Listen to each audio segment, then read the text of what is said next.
today on the Bullshirt podcast. Yo, DJ Toe Beans in the house. Jesus What up? Christ.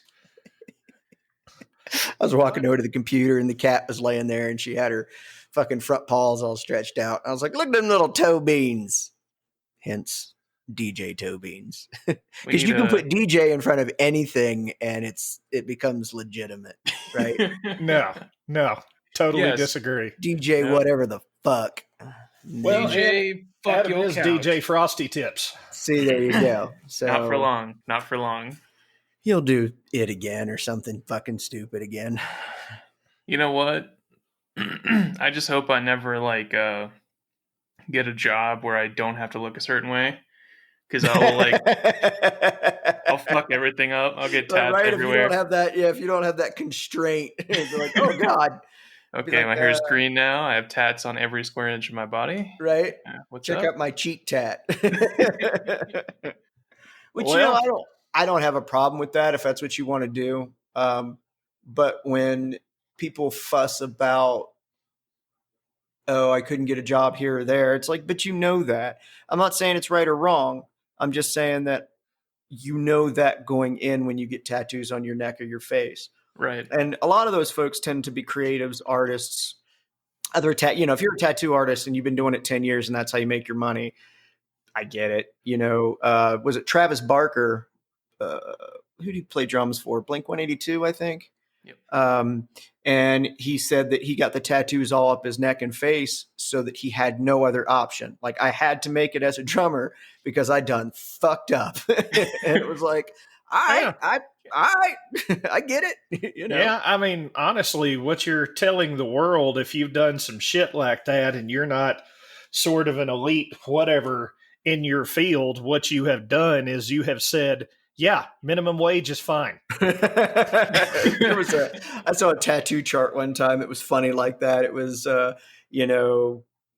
tramp stamp said something like, I liked boys in high school or something. And then there was one that was like, I'm an edgelord, because it was, I forget, something somewhere. And then, the neck and the face was like minimum wage works for me or something like that. So I have tattoos. I want more tattoos. I love tattoos. I love ink. I love the history of it. I love all of it. I mean, the body, the physical body is just a vessel. And I think if you can decorate it, plus tattoo goes back fucking tens of thousands of years. Of course, it doesn't mean that there are a lot of things that existed a long time ago that are not a great idea. Fucking goes back longer than that. That's all I'm going to say. Well, see, I like fucking. I'm a fan of fucking. I like fucking. I like tattoos. I mean, murder's been around for quite a while, so I feel like maybe we should band together and just be like, but murder's been around forever. It's perfectly fine. We're traditionalists, so sit down. Yeah, kill, fight, fuck, feed, hunt. That had to become some rules eventually, because it's like, at some point somebody's like, I don't fucking like Steve. Let's beat him in the face with a rock. Right. Eventually somebody had to come up with some rules for that. So, hey. All right, Todd, you got to quit beating people in the face with a rock. Unless it's with an octagon sponsored by Harley Davidson, with fucking Joe Rogan screaming about it, it's not okay to beat the fuck out of each other, all right? Yes, okay. So if Uncle Sam's not getting tax money out of it, we can't then be doing it. It's no good. Yeah, I've just triggered all the fucking UFC fans. So... Hey, Joe Rogan's cool, man. Leave him alone. Joe Rogan's a fucking asshole, dude. I do not see his appeal. Those two things aren't mutually exclusive. He can be cool and an asshole. Again, I saw a quote once, and it was perfect, and it said that Joe Rogan thinks, so therefore he believes he's smart. And I just said, yeah, that's how I feel about it.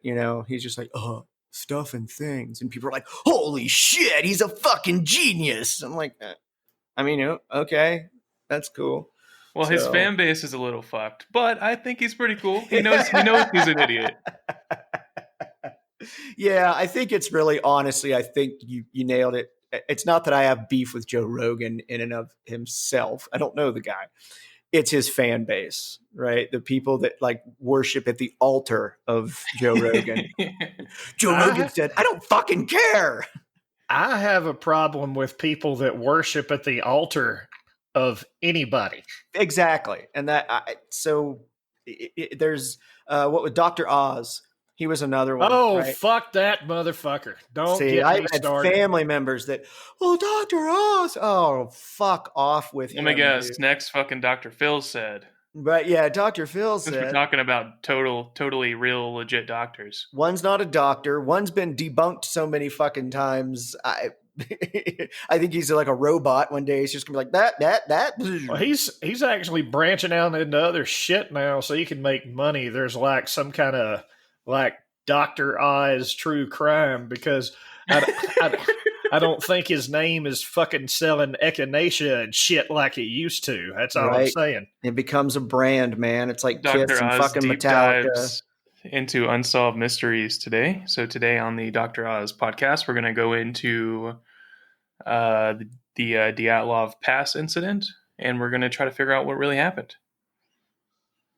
Yeah. Riveting. Also That by sounds- the anti-wrinkle cream on my website. Exactly. Enter a commercial here. Yeah, and that's it. Really, that's a Well, maybe if your husband had some St. John's wort, you wouldn't have had to shoot him in the face when he was beating you to death. right. They can give the medical diagnosis for why they fucking did what they did. It's that's a perfect example, or it's there's a parallel Of people there. that should be drowned in the bathtub? Yes, there's a parallel there with politics, and the whole again, I've had family members, what was his name, Ron Paul, that were just fucking obsessed with Ron Paul, right? And people do it with Trump, and they did it with Obama. Calm down. They're a human being, and they have faults and flaws, and maybe they're even pieces of shit.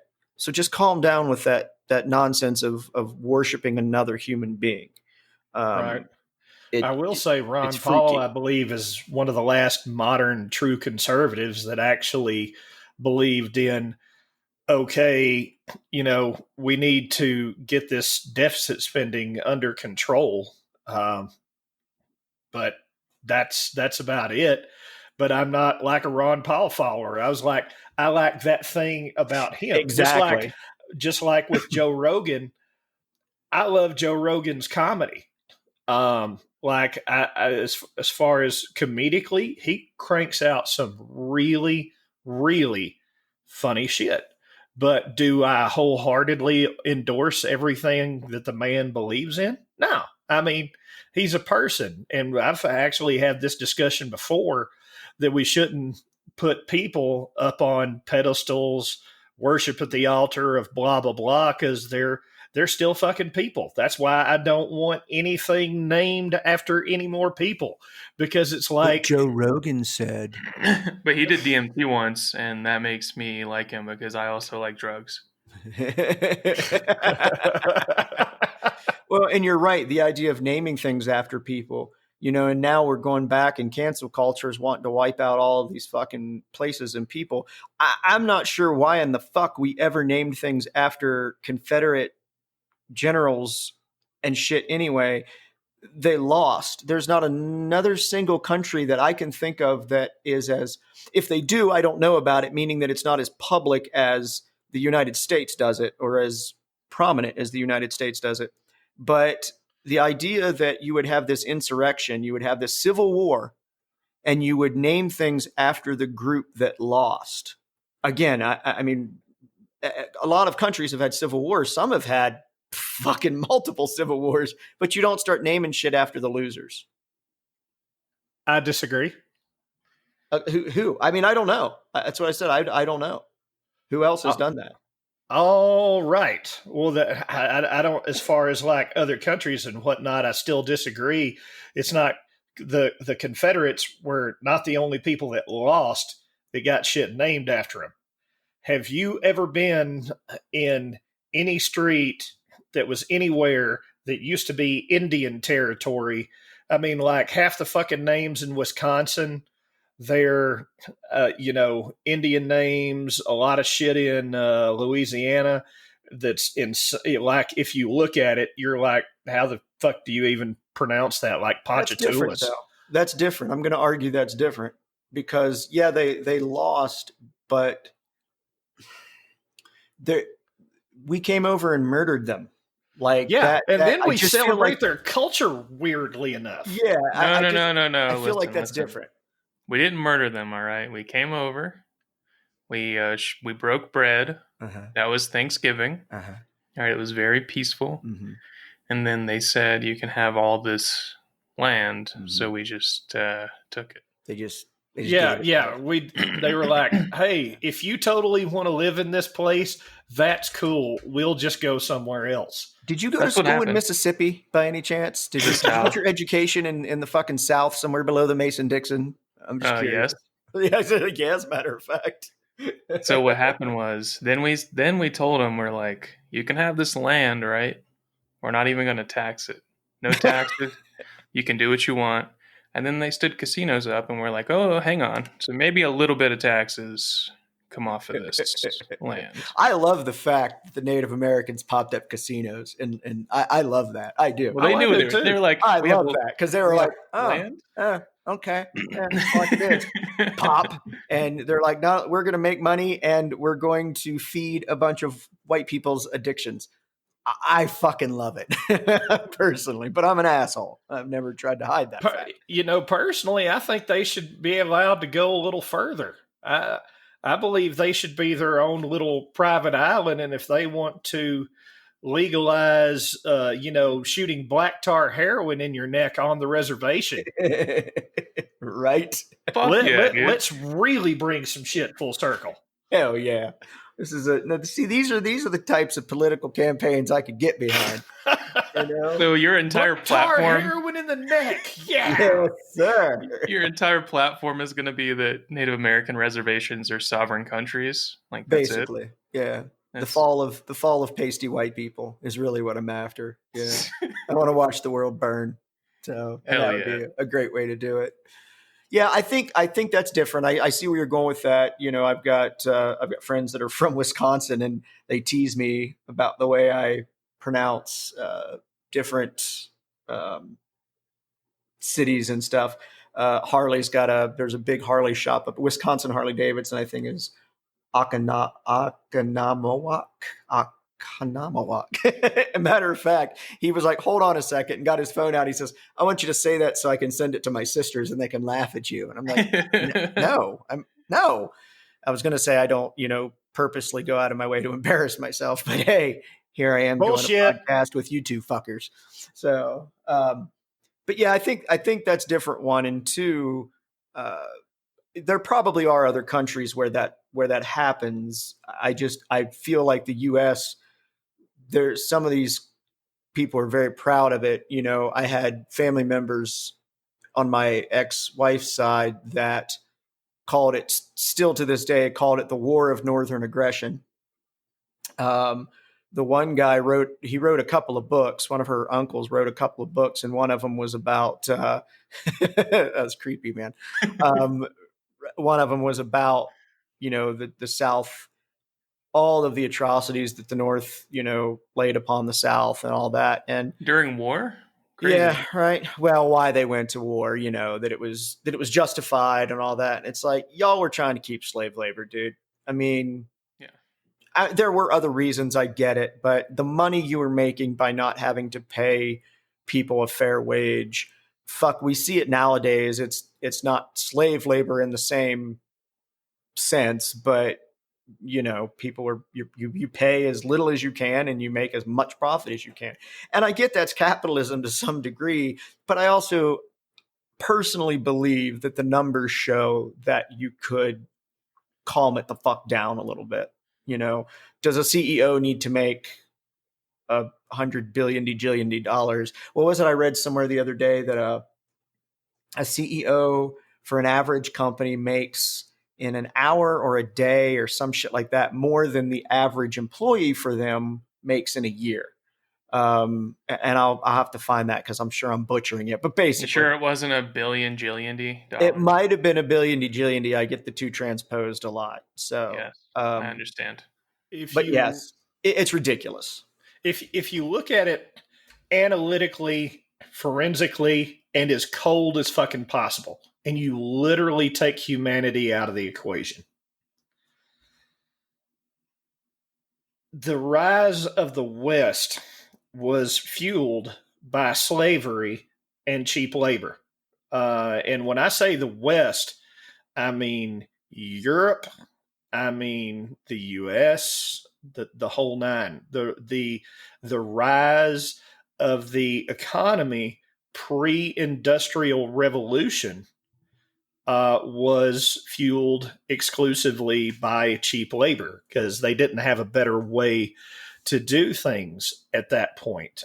And that's what allowed the West to come up and become dominant, was using that as an economic engine. I am not justifying it. I do not condone it. I'm not saying it was right.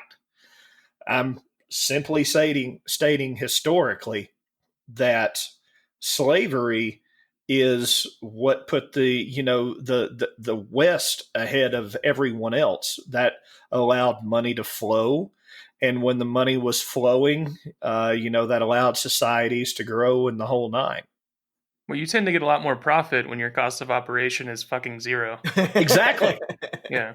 Right. And that's precisely it. It wasn't zero, but it was as close as they could get at the time, when there weren't really, literally the only thing that you could were mega scale anything were plantations and agriculture, because at that point you didn't really have a lot of machines for factories. And Right. when people, a set of clothes was terribly expensive because somebody had to sit down by hand with a needle and thread. They didn't even have a Singer sewing machine that they rocked their feet back and forth on yet.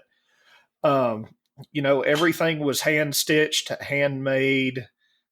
So everything was terribly expensive.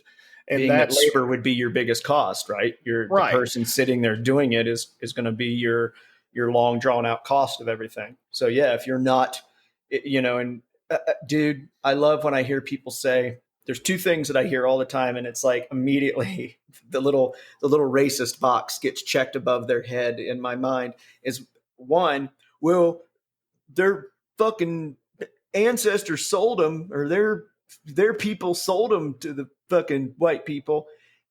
Yeah, but usually it was the other tribes, people they hated. If you're dealing with someone like that, just tell them that someone sold them a gun.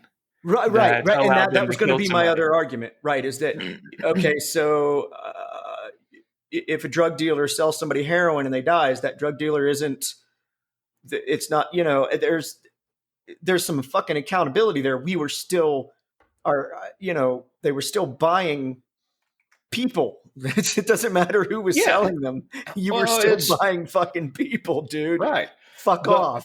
And for the tribes in Africa that were doing a lot of this stuff, it was kind of a convenient way for them, whether it was right, wrong, or otherwise. Let's say we'll just boil it down to, because I'm going to make them all white names. I'll just whitewash this. That way it's easier for me to pronounce. Jesus Christ, Doug, you're whitewashing slavery. Yeah. Okay. All right, so Walt Disney. Tribe A, who is run by Bob, goes and invades Tribe B, who is run by Steve. All right. Bob and Steve. All right. So Bob and Tribe A just fucking almost wipe Tribe B and Steve out. So we're going to go with the Kung Fu movie theory here. So as opposed to Steve and his band of tribesmen running off into the woods and doing some sort of super hyper Kung Fu training and then coming back and winning the day weird John Wayne style, what Bob did is when the ship showed up, said, "Hey, I'm going to fucking sell you Steve and all of these other people. That way we've got all of their resources, all of their land, all of their everything." It was, I'm not saying it's right, but I understand. Yeah. Oh God. Oh God. What is Dan typing now? Sorry. Parker, Parker was looking at the camera. So Adam took we keep our webcams on so that we know when we've stepped away, or it personalizes the whole process a little bit, and we make stupid jokes and point at each other and do stupid And shit sometimes point at our crotch like point at our this. dicks. Yeah. So my dog was behind me, and Adam took a screenshot of my my camera. My dog just looks absolutely appalled. And I can only assume that even my dog was offended at Doug whitewashing slavery and Zulu Bob. Bob and Steve. But you're exactly right. Again, it's like sometimes when especially if you're a white guy, it's hard to talk about slavery without saying shit like, I'm not saying it's right. I'm just going to go ahead and preface everything I say with, I'd like to think anyone who knows me or doesn't fucking know me just assumes that I don't think it's right. But I believe you're correct, right? And so for someone to argue that somehow removes any responsibility from the people who are buying other humans, yes, if you're from another tribe of people that I fucking hate, and I sell you into slavery, explain to me how you can not still assume that then slavery is fucking horrible. Like, I don't take somebody I hate and I say, yes, we have all of our enemies in this room. Let's send them on a Bahama vacation with fucking prostitutes and lots of alcohol. No, dude, that's not how that's going to work. The other thing, excuse me, especially when you talk about it being cheap labor or whatever, is that people will argue that they gave them homes and food and all of that shit. And it's like, okay, time out. They also, if they tried to run away, put those god awful iron things around their neck to where that made that exponentially harder. They did everything they could to break those poor people. And exactly. And it was minimal housing. They worked the crops, they worked the fields. So yes, they took some food for themselves. I mean, again, I don't understand why you would use that as an argument. Now, and there was slavery has been around. Cotton. And I don't know how many people listening to this podcast have ever picked cotton before. Dude, that shit's nasty. When that thing opens up, that shit is harder than a walnut shell. And going in and picking that stuff out, it is really easy to make your fingers bleed after you've done more than a dozen plants or so. The whole fucking plant is kind of gnarly. Like, I didn't know that either until traveling through Mississippi and, run across a field. And I was like, I want to get out and pull some fucking raw cotton because our history, the history of the United States kind of fucking revolves around it. I was a little curious. And that I was just like, wow, this is not what I expected. So yeah, exactly. It was not. Yeah, it's like thorny and shitty. Do what? It's like thorny and shitty and hard. It's not like you're down there running through sheep's wool. Like, oh my God, look at these dandelions. Right, no, you do not dance or fucking sachet or anything else through a fucking field of cotton. It will tear your ass up.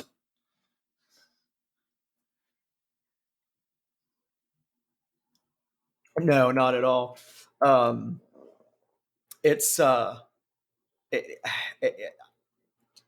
slavery, like we were saying earlier, slavery has been around for tens of thousands of years. The Vikings you would steal other tribes and clans and fucking put them to work and stuff like that. So I think every race has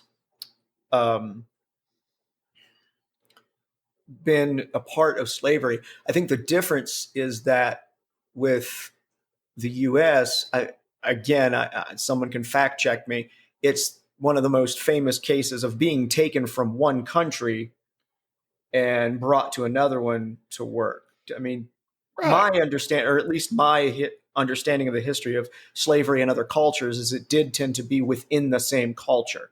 Maybe the Irish would be the other ones. I don't know, but to me, it's like, the Vikings, clans against clans. I think maybe Native Americans did it to some degree. I don't know, but Well, it's a little bit easy, I would think, on a humanity level, generally being horrible to other human beings would be easier when they didn't look like you. mm, Then hmm you could view them absolutely, as subhuman, whatever else. absolutely, yeah, yeah.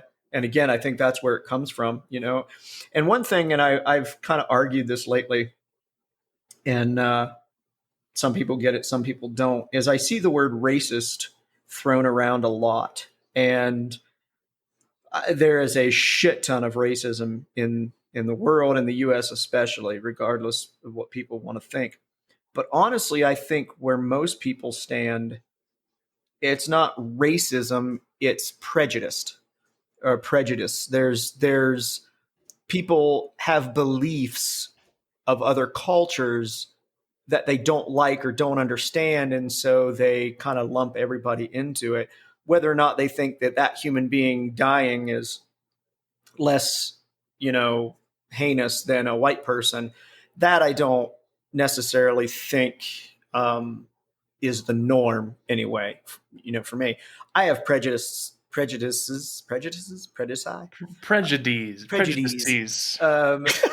too, and I try to work them through. Very rarely with other races. I kind of went through that phase, a fucking child and teenager, and realized that all humans are. There are things that within white culture, again, Adam and I have been joking around about the country hip hop, like the lax and White people just steal every type of music they can. Like they're the least creative fucking people. Like every good type of music just came from like white people stealing black people's music. But Well, see that's where I have to step in. I am not necessarily on board with this whole cultural appropriation thing. I'm not either. Because when it comes down to it, what you've got is you have another person. Now, I would say that doing blackface and stuff like that. Yeah, wearing a kimono Yeah, and walking yeah. around going da, da, da, da, da, da, da, da. You're being a fucking That's dick. one thing. But if you're wearing a kimono because you think that looks fucking cool, right? You think they're gorgeous. That's not right? appropriation. And it's like, if I turn around and I decide to go in the kitchen and I decide to cook Indian food No shit. or Chinese food, that's not fucking culture appropriation. I think it's tasty as fuck and I want some. It's cultural appreciation. Where is the line? I kind of judge it's like I'm weird as a white person, because I think exposure to other cultures is just fucking awesome. I want more because hey, I was raised up in Alabama, and I enjoy fucking fried green tomatoes and a cube steak with gravy all over it just as much as the next person. Right? But the first time I had Chinese food, I was like, holy shit, what is this? This is awesome. Tex-Mex. I enjoyed Tex-Mex. Mexican food. It's like I've had shit from that were traditional dishes in Africa. And so far, I have not been exposed to a culture yet where I couldn't find some sort of food item that I appreciate. And I'm glad we met those motherfuckers. But I think that's a great place to start, right? Music and food and things that you can absorb and enjoy regardless. By the way, I wasn't saying that I disagreed with white people kind of doing their own thing with traditionally like black music. I'm just saying they're really uncreative because ever since other cultures were allowed to make music, they've kind of dominated every genre. White people invented the hurdy-gurdy So that kind of makes everything you just said. What the fuck is the hurdy-gurdy? You don't know what the fucking hurdy-gurdy? Dude, the hurdy-gurdy might be one of the Educate coolest. me. Come on. Hearing Lamb of God played on a fucking hurdy-gurdy will change your fucking life. Hang on, Doug. I'm going to send you a picture. It's But like while he's working on that, what I was going to say about cultures and about prejudice is that we have cultural prejudice just within white people, right? Because you get somebody who hears country music and they're like, "Hey, fucking hillbilly, redneck, asshole." It's like, damn, dude, they're just from the country. Calm down. That doesn't make them bad people. So I think prejudice comes in all shapes, sizes, and colors. Yeah, that's a hurdy-gurdy. They're fucking awesome. Like it's I said, like an automatic string. It's like a violin almost, but you don't have to have a separate thing. You just turn the fucking handle and it's... And you can finger the better notes. than that, by the way, just for anyone who's listening. Yeah. And then you just use the notes mean on that the sounded side. like a dying cat? Yeah, that's the noise it makes. Like I said, there's a video of a woman playing Lamb of God's, God, I can't remember what song, on a hurdy-gurdy.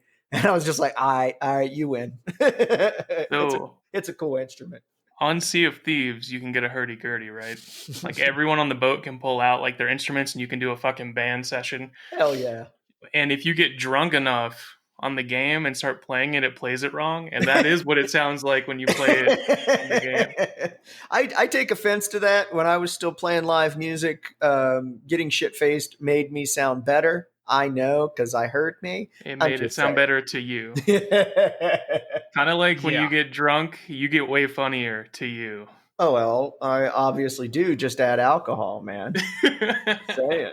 I played some shows literally on my knees because I couldn't stand upright, but still never missed a note. So I could, because of that, I always would get irritable when I jam with guys that would get drunk and just fucking like lose control of the fucking fretboard. And it's like, God damn it, man. Excuse me. And we definitely ran across that, and you would see shows where people were just so fucked up they couldn't play anymore. We had a guy that got fucked up one time and broke a string and just like stopped in the middle of a song and started changing the fucking string. Yeah, we kicked him out shortly after that. We were like, yeah, you got to go. I don't understand. He got drunk one night and started shit talking the bartenders because they cut him off. And he's on stage on the mic talking about how the bartenders suck. And it's your job to sell drinks when you're at a venue. Yeah, not get fucked up. You know, they don't bring you in there to drive business away. No, that's fucking dumb. Yeah, that was the night. Actually, that was the night we kicked him out. We were loading our stuff up, and I just walked up to the drummer and singer at the time, and I was like, "Yeah, either he's out or I am." I said, because we damn near got lynched in there. You don't ever shit talk the bar, man. That's because even why you're there. Do what? That's why you're there, to bring in people to buy drinks. Yeah, that's the entire reason. They cut him off, and that pissed him off. So he thought it was okay to shit talk the bar because they cut him off. And it's like, dude, you're so sloppy, you can't play. You're just kind of sitting there laughing about how fucking drunk you are, And we're trying to. It was like a Thursday night or something. So most of us took off work the next day. It was one of those places where they bring you in on like a Tuesday, Wednesday, Thursday night and let you play. They see what you bring in, but mostly they're watching your professionalism. They're watching how you rock, see if you're any good. And this guy totally fucking blew it for us, obviously. But what he didn't realize is that a lot of your music venues, this was Columbus, Ohio, a lot of your music venues, they're not really in competition with each other. People kind of, I guess, think that they are, but they're not. They work very closely with each other. I mean, I've seen venues where something happened and they couldn't host a band. They'd call their buddy that owned the place a couple miles over and say, "Hey, man, shit fucked up." Or I saw one time where a band started drawing way more than the venue could handle. So he called another venue and said, "Hey, man, pass me a couple of bucks. We'll move this over to your place. It's bigger." So they're not really in competition with each other the way people think. So you fuck one.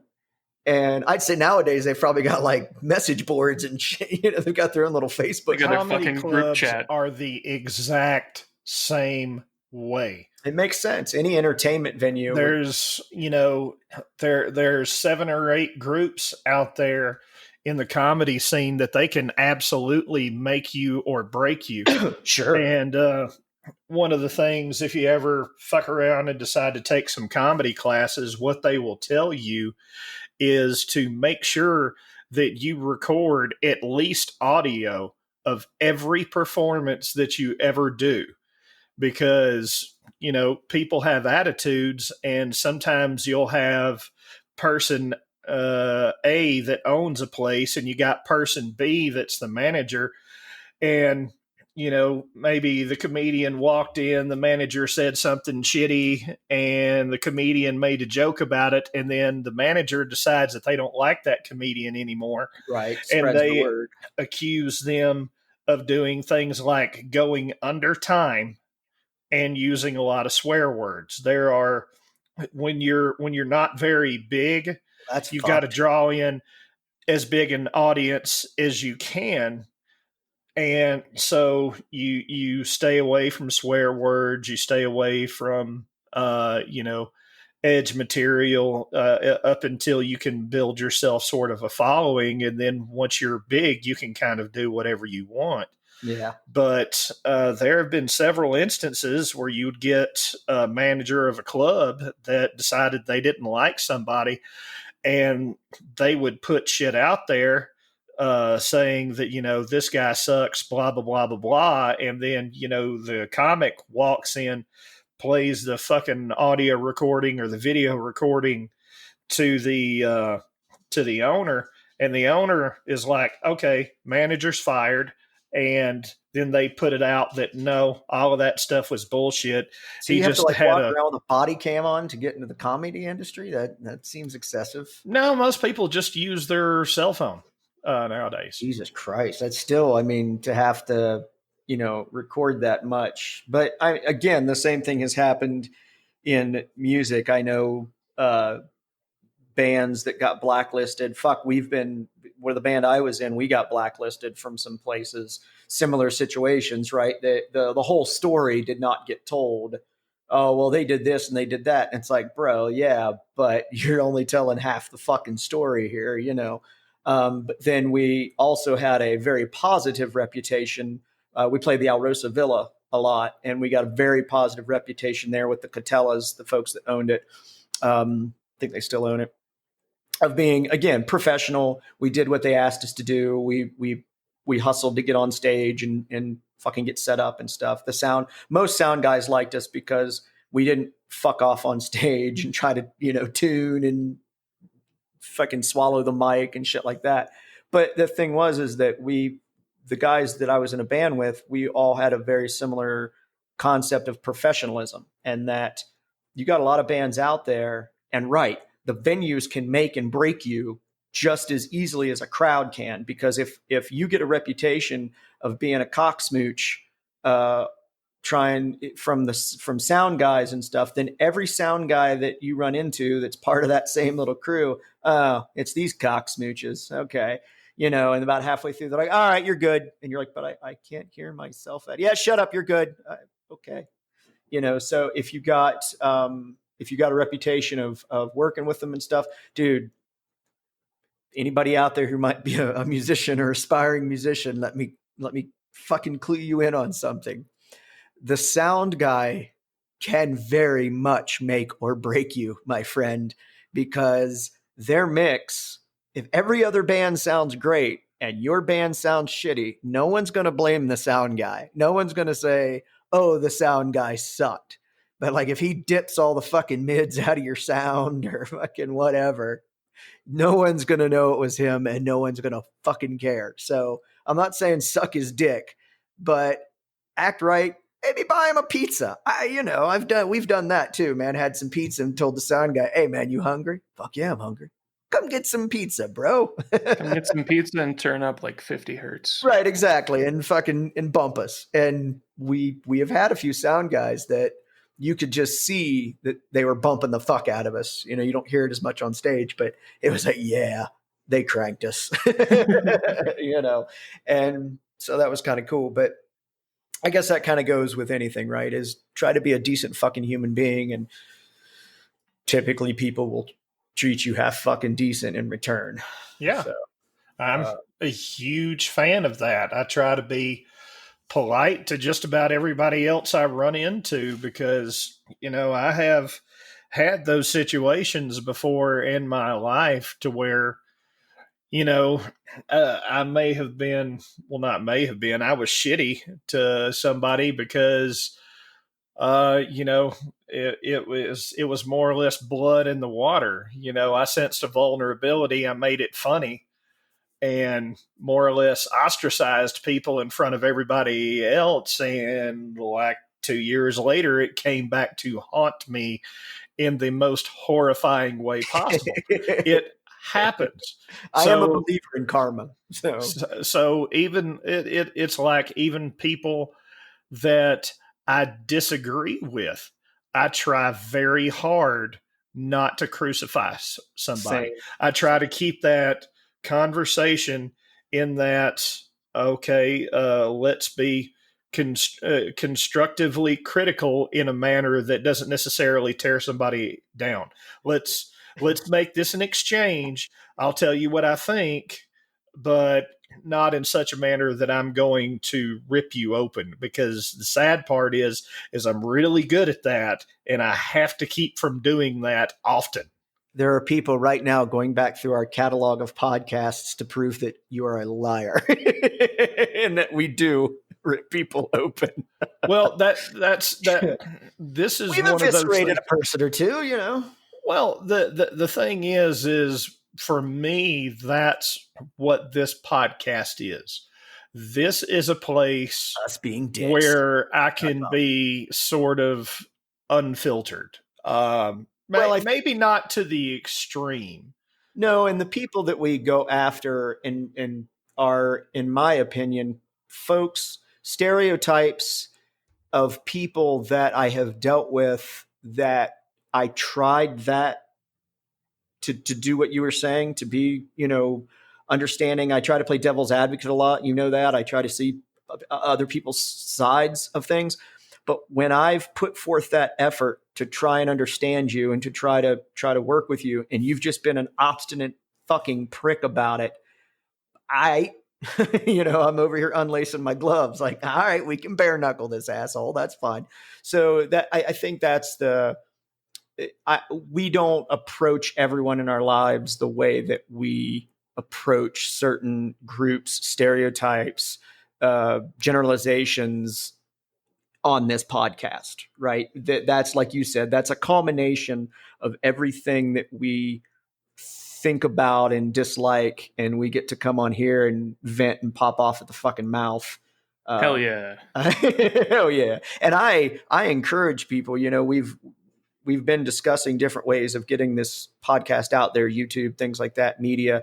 We started a Facebook page, because we want the feedback, good or bad. You want to argue with us online? Let's fucking do it, man. I'm down. It's out there for, consumption and debate if that's what you want to do. I would imagine, like a lot of things, though, people that don't like us aren't going to listen to us, and that's fine too. Who's definitely not listening to we're not for everybody. We're not for most people. I am. I'm for the people. You are for the people. Lester 2020. That's why not? You're about as qualified as everybody else. Well, you're definitely younger. Here's what's sad. Today is October the 30th. No, tomorrow is Halloween, and okay, whatever. Sorry, feeling a tad argumentative. When Dan stands on, like, hey, this thing that's totally obvious and logic is not true. Sometimes it takes me a second to back up and regain my life, because in my brain, I'm like, how in the fuck? But anyway, I troll and trigger Doug a lot with that. Yeah, I'll come out with something like, Adam totally knows what I'm doing, and Doug will be just like, the fuck is wrong with you? And yes, it is. You're fucking stupid. NTP. Let me check the NTP on my. Well, I mean, what about Halloween, Doug? Well, Halloween's tomorrow, It is. and the election Tuesday is scarier than fucking Halloween. Yeah, it definitely has the ability to cause more evil and chaos. Well, I Either mean, the way, thing it is like it's, oh my God, what is going to happen? Because listen, no matter who wins, we have the two oldest goddamn candidates up for president that have ever been So what you're in saying the is for the history first, of the entire United States. You realize that Donald Trump is the youngest out of the two of them. And with him being the youngest out of the two of them, he's still older than Bill Clinton, who we elected in 92. He's older than George Bush, who we elected in 2000. He's still older. It's like we've got Washington. Jesus Christ, like fucking octogenarians. Look it up. How old is he? 78. Donald Trump is 74, and his birthday is like June, like the 16th. Bill Clinton is 74, but he was born slightly later. He's just a couple of months younger. See. George Bush, 74, just born a couple of months later. So it's like, it's kind of a technicality, but still, these are the oldest two presidents that we've ever had up for election. It's weird that we keep electing old white guys. I mean, I don't know. They have the most money. Change. Let's elect an old white guy. Put some fucking old white guys in here. Well, they have the most money, so they can buy all the ads, and then that's good point. People are dumb, so if they get an ad on YouTube, that's who they vote for. Could you imagine a fucking Latino presidential candidate? Oh, I would love it. Love to fucking watch The Trigger. I would love it. Fuck yeah. They're going to make the fucking national anthem a taco, and they're going to fucking make all of us eat beans. Well, first of all, taco is the goddamn national anthem is going to be La Cucaracha. Right? Oh, God. I actually had a fucking dude tell me, this was God. I was in my early 20s, and I think it was like, I don't even remember, like Colin Powell or somebody. There was some discussion of a black presidential candidate, and I don't remember who it was. And this dude, I would vote for Colin Powell all day long. Yeah, but he's too goddamn smart to run. He's like, nah. I'm cool, nah. But he legit. I remember he took a big old drag off a fucking cigarette because as I said something about it, he like, Pah! And it went in my face, and I was like, I'm gonna punch this bitch. But he said, we can't hire we'll just put brackets and say black man, but that's not what he said. And there was a hard R on the end of it. He said, we can't elect a nerd. Yeah, right. That's like from Blazing Saddles. You wanna fucking elect a dong. So the sheriff is near. The sheriff is near. Let's call it the sheriff. You want to elect a sheriff?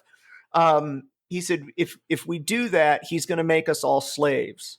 And I was like, my brain short circuited for a minute. I went blue screen. I went straight like Windows 95, fucking blue screen of death. I was like, what? He'll make us all slaves. Yeah. He can't. Like, he can't just sign something and be like, well, fucking all white people are slaves now. And get what? So I would love to see what a Latino, like I said, The Trigger would be fucking incredible. The one thing that I've said about Trump being elected is that it has brought, I think Adam and I were talking about where you take the old battery charger and stick it on a couple of metal rods, stick it down on the ground and turn it on. And all the worms come out. Night crawlers come out of the fucking ground because they're like, ouch, and they come up out of the ground. I feel like Trump was the on switch for that fucking battery charger. He got in, and people that I would have never guessed. People got real comfy. Very, very much so, spouting shit off. And a lot of them will say, oh, that, I'm just conservative and all that. Yeah, you're conservative, but you want to see titties, you want to drink beer, you want to have multiple sexual partners, you want to do all this See, shit that that's ain't not fucking conservative. conservatism. Not even in the fucking slightest. But you want to be fucking conservative. Yeah, okay. No, what you mean is you want to keep fucking white people, old white people, and people that you're comfortable with in places of control and influence. And that's It scares you to fucking death. really what it is. It's comfort. Yeah, Because absolutely. when you take a look and you go back to Reconstruction and Atlanta, you're welcome. let's say you go back to Reconstruction and they were trying to integrate the South back in. The states were coming back in one by one. And then they had northern politicians who were basically to oversee how the South was sort of rebuilt and the policies that were in place and the whole nine. And there was a lot of resistance. And after Reconstruction more or less got kicked out, that then you had these things came in that immediately followed that were the Jim Crow laws, and it was because white people weren't comfortable with black people being involved in any sort of political process, um, and having equal rights and the whole nine, because they were afraid that would tear down their culture. They didn't want to be the ones under the thumb. And it's all about a comfort level. And we're still sort of, now we're in 2020 and we're still albeit on a much different level, still having that same conversation, because we have to, we had to have things like the Voting Rights Act, and then you have in 2008 you have Barack Obama get elected, and then after Barack Obama got elected, and we had America's first black president, what, a black sheriff? Yeah, we totally had the first black sheriff. That's where we're going with this. So after we get the first black president, then there's some little case that goes before the Supreme Court about something, the way a state was wanting to change a law, change a polling place, or whatever else, because they had been held under federal law with the Voting Rights Act. The Supreme Court did a really weird thing. The Supreme Court said, yeah, you can have more control over your elections now. It's been, 40, 50 years since the Voting Rights Act was passed. So, you can you can start doing your things your own way again. And the states went, what? So then around 2010, 2012, there was kind of an effort. Okay, we elected a black president. We really don't like that shit. We had record turnout. We don't like that shit. Yeah, we don't like that shit. We had record turnout in this election. African Americans, black people, whatever you would like to call the group, came out in numbers that we've never seen before. So what we're going to do is we're going to start pulling polling places in these particular things, so they have to drive 90 miles to go vote somewhere. Oh yeah, and they're doing. Yeah. Then it's like, okay, now, and it was a collection of obstacles to be put in place. Oh yeah, now all of a sudden, even though there was like 0.0003% voter fraud or something like that, that voter fraud, oh yeah, that had to have been how he got elected. So what we're going to do is we're going to put all these voter ID laws in place. And then they started basically just piling on these this expanding list of obstacles to make it more difficult for certain groups to vote, and it was surgical in the process that they did it. So, here we are. It's 2020, and we're still going through some of the same stuff. You're seeing a lot of the same thing. It's just Jim Crow with extra steps. Yeah, it's fraud. It was just like the whole mail fraud. Well, we can't do mail-in ballots because all the fraud. And right, it's like, they've only been able to prove an incredibly infinitesimal amount of mail fraud any more than any other. Adam, word of the day: infinitesimal. Infinitesimal. Yeah, it's the gerrymandering. We these people even work tirelessly to control who can and cannot vote in the voting, and I think that's why there's been a big push this year to, fucking vote, man. I know in my 20s I went through a where it was like, who cares? It doesn't matter. To some degree, it doesn't, because again, the people who own this country, it's for a long, long time coming. It's going to be the rich white fucking people. But get out there and vote, and at least sway what you can. For me this year, it was gun rights, female reproductive rights. That was my main goal this year, was to see, influence that the way that I feel like it should go. I know that there are things I can't change. I get that. And, going back to the whole, like the cultural appropriation and prejudice and everything, when people say, oh, if a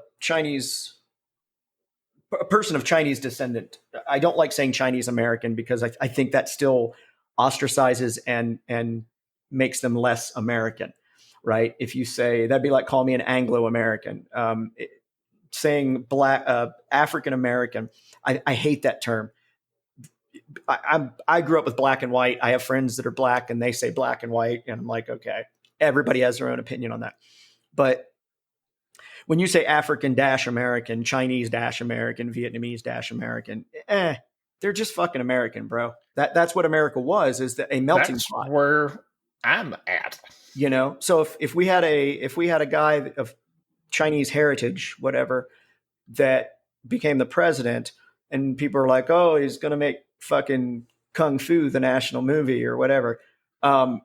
So what if he does bring in some Chinese culture into America? Yes. One, Kung Fu is not a movie. Two, we don't have a national movie. But if this guy gets elected, there's gonna be, and it's gonna. So he's gonna direct a new movie. Yes. Just to make. Yes, he's gonna bring David Carradine back to life. Actually, he's gonna be CGI Carradine. It's Carradine graphic. Wait, Kung Fu is a real movie? It's just it was a series. Yeah, it was called Kung Fu. Kung Fu. Yeah. And David Carradine was more or less the good guy that went from town to town, used no gun, and whipped people's asses. Like Bruce Banner. But David Carradine? Yeah. Did that? Yeah. That's crazy. Yeah. And they filmed it, and it was like Cops. They filmed it, and the actor David Carradine went around town to town and beat up bad guys. The movie was just a documentary. It was a documentary, yeah. It was 100% true. Yeah. You didn't know that? Yeah. You need to be cultured, man. It's in David Carradine. Oh my God. But if they did bring influence of some other culture into the United States, why is that such a bad thing? Because people say, well, they're going to make it just like China, or they're going to make it just like fucking wherever. Okay, well, we're just like goddamn England. We're just like Europe. We just brought our pasty marshmallow asses over here and dumped our fucking culture, dumped that culture onto the fucking United States. The whole point of the US was this melting point, and people wanted to immigrate here. And that's what made us strong, was the diversity, the different cultures all coming together, and the best parts of those cultures being fucking used. And it just seems like, hold on. Yeah. I was going to say my phone's muted, iPad's not. We're in 2020, and I feel like we're going backwards. We don't want none of their stuff and shit here and whatever. Fuck, dude. That's why you're here. have Irish and French descent. I'm not a Native American. I wasn't born in, or I wasn't, my descendants didn't come from this continent. We came over and we worked and we're here. And I think everybody has the fucking right to do that. Dan was on the boat. I was there. I'm older than I look, clean living, and some of that Dr. Oz fucking face cream. And clean living my dick. Dude, I'm going to totally crowbar this in because I wanted to talk about it, and we're at an hour. But we were discussing John Deere as a service earlier, JDAS. Adam, expand a little bit on that, because I actually did not know about it until you said that, and I find that absolutely asinine. So it's 2020. So like farming tractors have a lot of software on board and automation and shit. With GPS. Yeah. So it can be integrated. So if you buy a tractor from John Deere and you don't like John Deere's software and you want to load your own software on, they can come take your tractor because you don't have the right to use whatever you want on the tractor. And now when you buy a John Deere tractor, like in the contract, it says that you don't actually own the tractor. You're just buying the right to use it. So it's not even legally yours after you buy it. Yeah, it's like I said, it's like software as a service. We got John Deere as tractor as a service. That's the way a lot of companies are trying to go. Apple's been trying to do that for years. As far as when the right to repair is brought up, like just say, for instance, the classic comparison is cars. It's like, I go out, I buy a car. Well, let's say something fails on that car. I can go to AutoZone and get a part and put it on there myself, or I can take it to local repair shop, or I can take it to the dealer. I have a variety of options. Now, when it comes to John Deere and Apple, that there are things that only authorized repair centers can do, because either A, they will only be the people that have the appropriate manuals or software for it, or the availability to potentially get spare parts where they actually want to sell spare parts.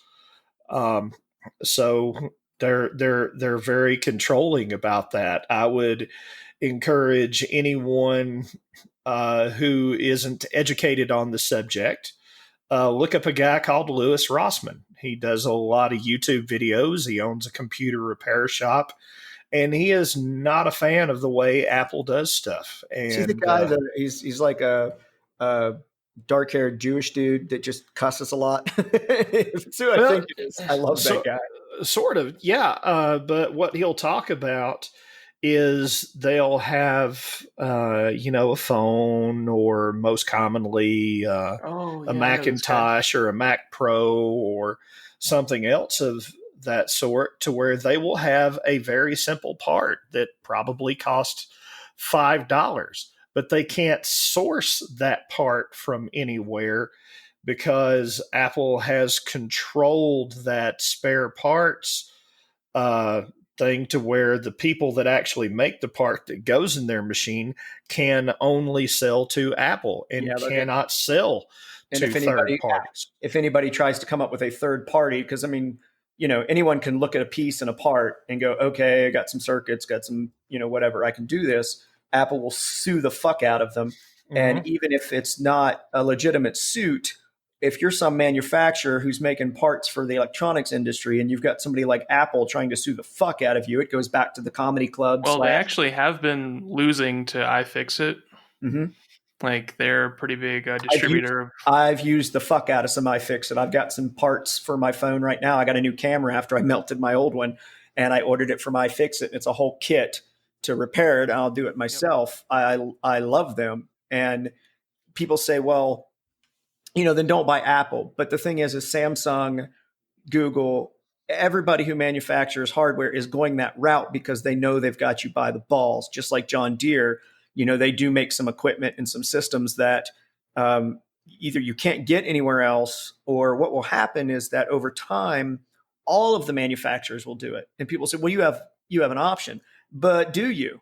If you have You to have an have a option cell between phone, this manufacturer who does it or this manufacturer who also does it. who also does it exactly, and that's I'm not a big fan of corporate regulation, right? But at the same time, when corporations start to gain the ability to sort of blackmail you or force you into a situation where they've got you by the balls like that, and they squash, let's say Doug, Adam, and I all decide, well, we're going to create our own cell phone company and we're not going to do that. And we start putting shit together. But every time we try to find somebody to build our phones, because again, the market out there, Samsung and Apple both use the same distributors for their hardware. For a long time, Samsung was building most of Apple's iPhone components. There was a lawsuit there because Apple claimed that Samsung basically stole a lot of their hardware and ideas for manufacturing it. Yes and no. I'm sure there was some of that, but at the same time, when you're manufacturing stuff for somebody else and you make it quicker and faster and better, you go, "Fuck, we could do this too." So if Adam and I and Doug and we're trying to make a phone and we're trying to shop this out, but everybody that we got to get parts and capacitors and fucking boards off of go, God, we'd love to, but you're pissing off Samsung and Apple, and that's the majority of our business. They got too much money. We're going to have to tell you to fuck off. So at that point, capitalism can go awry, right? And again, I'm not a fan of regulation, but I do think that it's okay for the government to ask some questions. And more importantly, I think the consumer has to educate themselves and be educated and go, wait a minute, my fucking John Deere. And I think of all the fucking groups they're going after.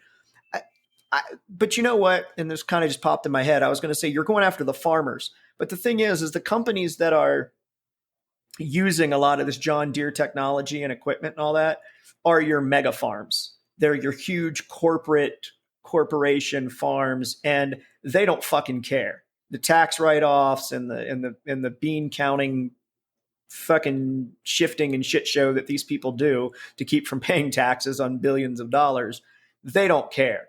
So John Deere gets to make all the money in the world, and these corps don't care because they're just passing it on to the consumer. They're not really going after the mom and pop fucking farms because, one, the mom and pop fucking farms are being destroyed, daily.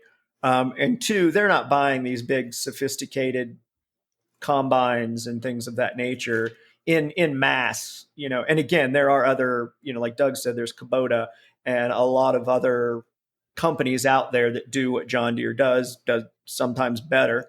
So I don't think that that's who it's really hurting. I think it's hurting the consumer who wants to buy the product because the corps are all fucking in their bacchanal like orgies of money. Like, ha ha ha, yes, don't actually sell it to us, lease it to us so we don't pay, so we can write that off at the end of the year as not owning anything. It's the same bullshit, just different market. But yeah, I think the cell phone industry, funny enough, has probably garnered the most attention because everybody has a fucking cell phone, man. And yes, I should be allowed to take it somewhere and have my $1,200 fucking phone. I have to finance my phone now. Well, Dan, you could go with a cheaper option, whatever, blah, blah, blah. You're right. I'm not bitching about the price of it. I'm bitching about the fact that I've invested that kind of money into a fucking cell phone. And now you're telling me that I can't have a screen repaired or a fucking antenna for the Wi-Fi repaired for whatever stupid reason. Well, it's like one of the most common ones that Apple is the world's worst about doing is they have these stickers that detect moisture. Yeah.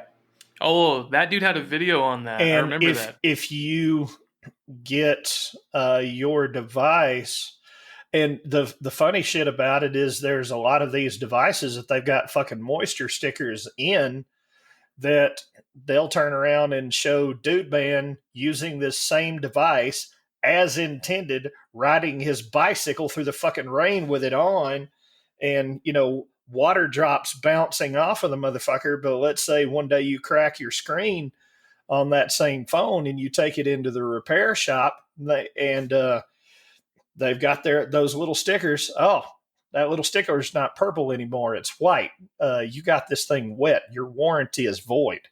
And Yeah. if the room is too humid, the fucking stickers will change. Yeah, Good. like That's if what I you was live thinking. in the South or along the East Coast, it's And there going was to a happen. defect that would allow moisture into the phone because I think most phones are what IPX7 now, so they're you should be able to drop them in water, or IPX5 maybe they can handle some rain. They should be able to keep. Yeah, or you can drop them in like a foot of water for Yeah. like 10 seconds or some Yeah. shit like It's that. IPX. It's a rating for water Waterproofing. resistance. Yeah, waterproofing. There's like IPX3, 5, and 7 or something like that, and I think 7 is full waterproof. Like he said, you can drop it water 3 meters for 30 seconds or something, and it won't. It Yeah, should be able to resist that. that's where you get your videos of your cool people influencers that go into convenience stores to buy alcohol just to pour over their phone. I'm sorry, what? I can't remember who the guy was because I'm not terribly big into the R&B hip hop scene, whatever. But there was somebody he went into a convenience store, and he like walking into the convenience store holding his phone, and he's just pouring champagne or whatever all over his fucking phone. Goes back there, gets another bottle, takes it up, pays for it, and then walks out of the store, and he's just pouring the shit all over his fucking phone. Okay, so first of all, I don't know how big of a baller you are buying champagne at a fucking convenience store. I'm just going to put that. I don't know. Just all I'm saying is he was buying it just to pour all over his phone to prove the point. It's like, this is Don Perkins fucking champagne right here. Like, Rite Aid brand fucking champagne. Making it rain, yeah. Hey, well, way back in the day, actually it's still the fanciest section of Alabama, Mountain Brook. That always amused me because the grocery store in Mountain Brook was the Piggly Wiggly. Fuck yeah, the pig. And the Piggly Wiggly in Mountain Brook was the only place that I knew where you could go buy Dom Perignon champagne in a Piggly Wiggly. I did not know. I know the Piggly Wiggly you're talking about. I have eaten from their awesome deli more than once. Their deli was great. It was fucking phenomenal. But I did not know that they sold Dom Perignon there. That's the only Piggly Wiggly where you can go and get Dom Perignon and some collard greens. People you don't know, we were joking, and of course, everyone has their preconceived idea of Alabama.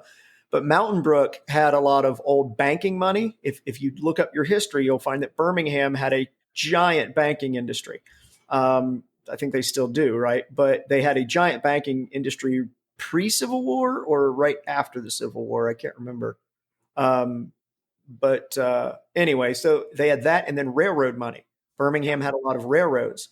So you would run into a lot of folks. I'm talking old money, big fucking money, hundreds of millions of dollars in these people's bank accounts. $5,000 fucking Armani suits kind of fucking life, right? So yeah, that's the kind of place where someone might run their fucking Lotus down to the pig to get some Dom Perignon for their fucking thing, It was odd. Because again, you have these preconceived ideas of what Alabama is, and to be fair, they all pretty much all of your stereotypes are probably true for the most part. Adam, did you get the video I sent you of him not too long ago? Oh, the Doug Dimmadome video. Yeah. I vaguely remember it. Doug, yeah, I can't even say it. I'm Doug What's he Dimmadome, from? What cartoon? Owner of the Dims, Fairly Odd Parents. Okay. Doug Dimmadome, owner of the Dimsdale Dimmadome. Dimsdale Dimmadomes. And that's, if you think about it, like Texas, you have your preconceived ideas of Texas, but again, with the cattle and the oil fields and things like that, there is some ridiculous fucking money that comes out of Texas and places like that, right? But yeah, the champagne from the Piggly Wiggly. Fuck yeah, I miss the pig. I love that deli. That deli was awesome. Like that was a legit lunch spot. Like, let's go down to the Pig and get some, get one of their deli chicken. And yeah, like you said, Dom Perignon and collard greens. Making it rain. Well, gentlemen, for the sake of not wasting anybody's time, we're at an hour and 15, and we do like to keep these around an hour because, quite frankly, we figure if you're listening, you probably don't have much of a fucking attention span. So we like to keep them short, sweet, and to the point. And also, special shout out to any listeners. Thank you for listening. Greatly appreciate it. We appreciate both of you, including Adam's mom. Just putting that out there. Hell yeah. Fuck yeah. Adam's mom. Take us out, Adam. All right.